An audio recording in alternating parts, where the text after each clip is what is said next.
വിവാഹത്തിന് മുൻപോ വിവാഹ ജീവിതത്തിലോ ഉറപ്പായും ഈ 6 കാര്യങ്ങൾ ഡിസ്കസ് ചെയ്തിരിക്കണം.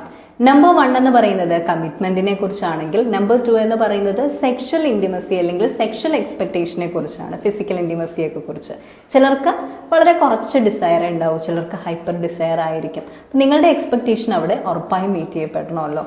മൂന്നാമത്തെ ഒരു കാര്യം എന്ന് പറയുന്നത് നമ്മൾ തീർച്ചയായിട്ടും കോൺഫ്ലിക്റ്റ് എങ്ങനെ മാനേജ് ചെയ്യാം എന്നതിനെ കുറിച്ച് വ്യക്തമായി തന്നെ സംസാരിച്ചിരിക്കണം. നാലാമത്തെ കാര്യം എന്ന് പറയുന്നത് ഫാമിലി പ്ലാനിങ്, അങ്ങനെയുള്ള കാര്യങ്ങളെ കുറിച്ചെല്ലാം ഡീറ്റെയിൽ ആയി സംസാരിക്കുക. അഞ്ചാമത്തെ കാര്യം എന്ന് പറയുന്നത് ഫിനാൻഷ്യൽ മാനേജ്മെന്റ് എങ്ങനെയാണ് അവർക്ക്, എന്താണ് അവർ അതുകൊണ്ട് ഉദ്ദേശിക്കുന്നത്, എങ്ങനെ നമുക്ക് ജോയിന്റ് ആയിട്ട് ആ ഫിനാൻസസ് ഒക്കെ ഹാൻഡിൽ ചെയ്യാം എന്നുള്ളതിനെ കുറിച്ച് സംസാരിക്കുക. ആറാമത്തേത് ബിലീഫ്, വാല്യൂ, റിലീജിയസ് ആയിട്ടുള്ള പ്രാക്ടീസസ്, അതിനെക്കുറിച്ച് നമ്മളൊരു കോമൺ ഗ്രൗണ്ട് അല്ലെങ്കിൽ ഒരു മിഡിൽ ഗ്രൗണ്ടിൽ എത്തുക എന്നുള്ളതും വളരെ ഇമ്പോർട്ടൻ്റ് ആയിട്ടുള്ള കാര്യമാണ്.